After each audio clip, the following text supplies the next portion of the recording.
The rain poured harder than usual that night, hammering down against the old tin roof of Daniel's small suburban house. He was used to the storm. Life itself had felt like one since his wife passed away 3 years ago. Every day had been about survival, balancing his job at the auto repair shop with raising his 7-year-old daughter, Lily.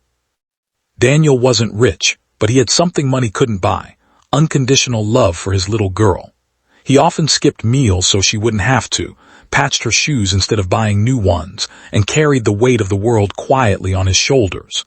Yet no matter how difficult life became, he greeted Lily with a smile every morning and tucked her in with a bedtime story every night. That smile was his armor, but behind it, loneliness gnawed at him.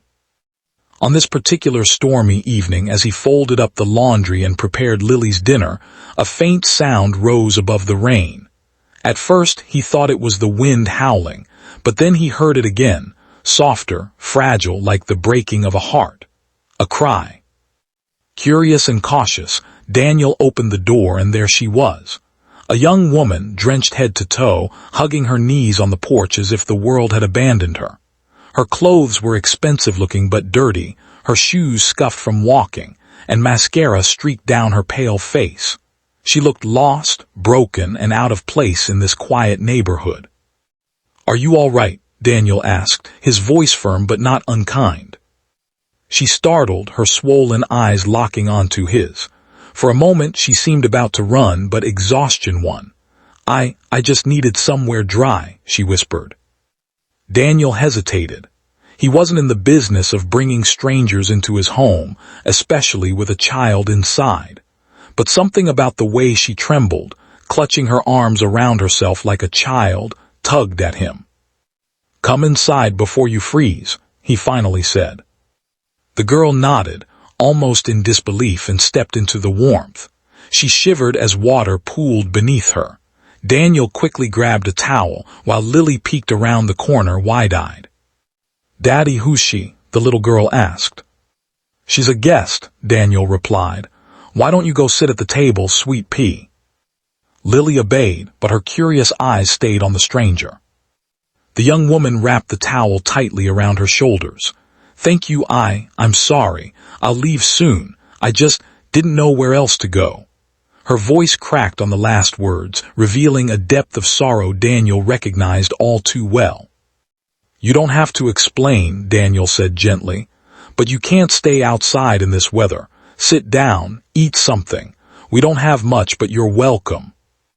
That night Daniel gave her a plate of macaroni and cheese, the same dinner he'd made for Lily. She ate slowly, as if each bite hurt, and tears slid down her cheeks uninvited. Lily reached across the table with her small hand, placing it over the girl. "Don't cry," she said innocently. "Daddy makes everything better. He fixes broken cars, and maybe he can fix broken hearts too." The girl let out a shaky laugh for the first time that night. "Your daughter's precious," she whispered. "She's my whole world," Daniel replied, his eyes softening. When bedtime came, Daniel offered the stranger his late wife's old room, still clean though untouched for years. "It isn't much," he said, "but it's safe." The girl stared at him for a long moment, then nodded. "Safe, I haven't felt that in a long time."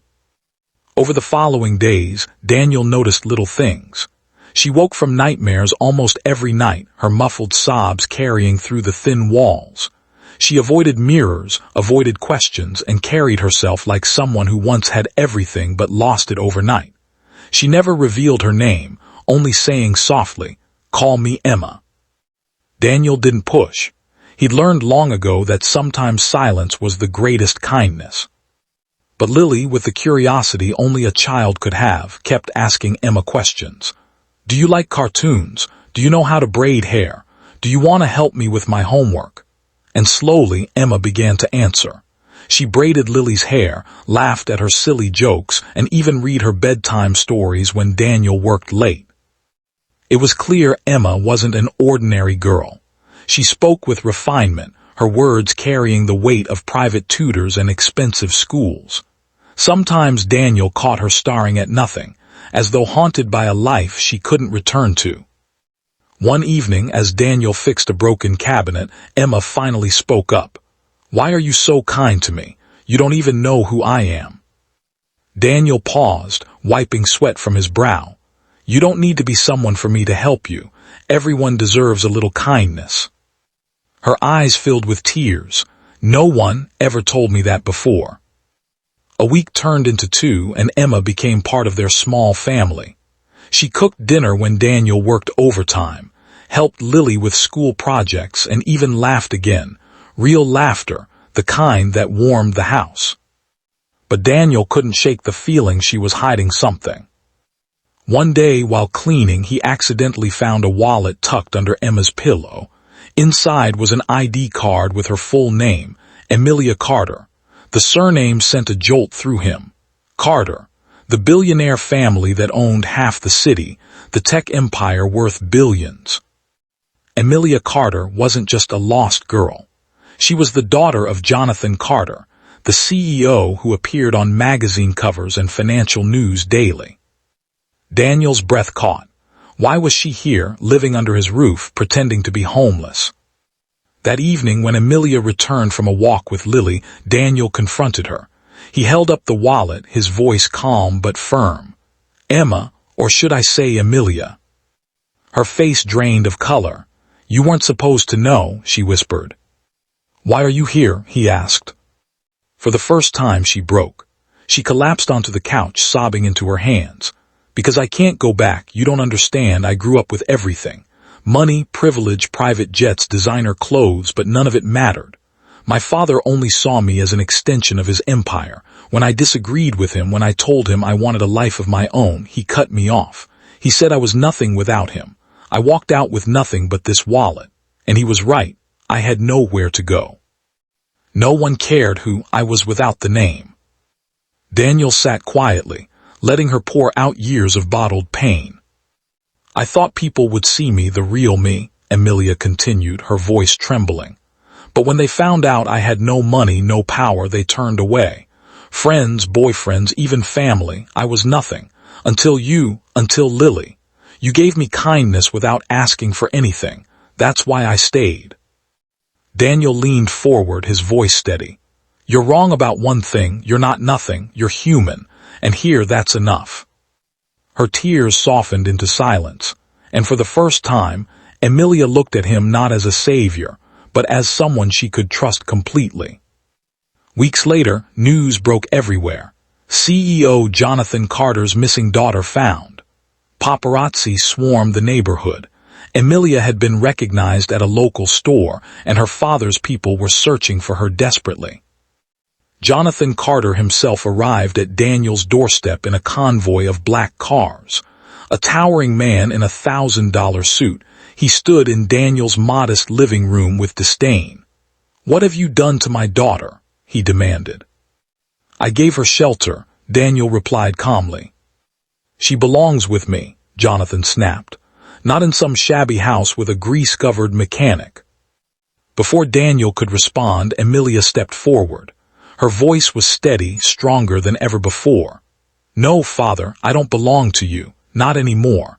I've found something here you could never give me: love, kindness, family. Daniel and Lily treated me like a person, not a pawn, and I'm not leaving with you." Jonathan's jaw tightened, but for the first time, he saw his daughter not as an heir, but as a woman who had found her own strength. He left that day without her, but the media firestorm didn't stop. Amelia's story spread. The billionaire's daughter who chose to live as an ordinary girl. She became a symbol of resilience, speaking out about the emptiness of wealth without compassion. Through it all, she stayed with Daniel and Lily. Their bond deepened, turning into something unspoken yet undeniable. Daniel, once broken by loss, found healing in Amelia's presence, while she found a home she never thought possible. One evening, as the sun set in golden hues, Amelia sat on the porch with Daniel. Lily played in the yard, laughter filling the air. "You changed my life," Amelia whispered. Daniel shook his head. "No, Amelia, you changed your own life. We just gave you a place to start again." She leaned against him, tears of gratitude in her eyes. Maybe for the first time in my life I don't feel lost, I feel home. And as the last light of day faded, Daniel realized something profound. Sometimes, the richest people are those who have nothing but love to give, and sometimes that's exactly what the world's wealthiest soul needs most.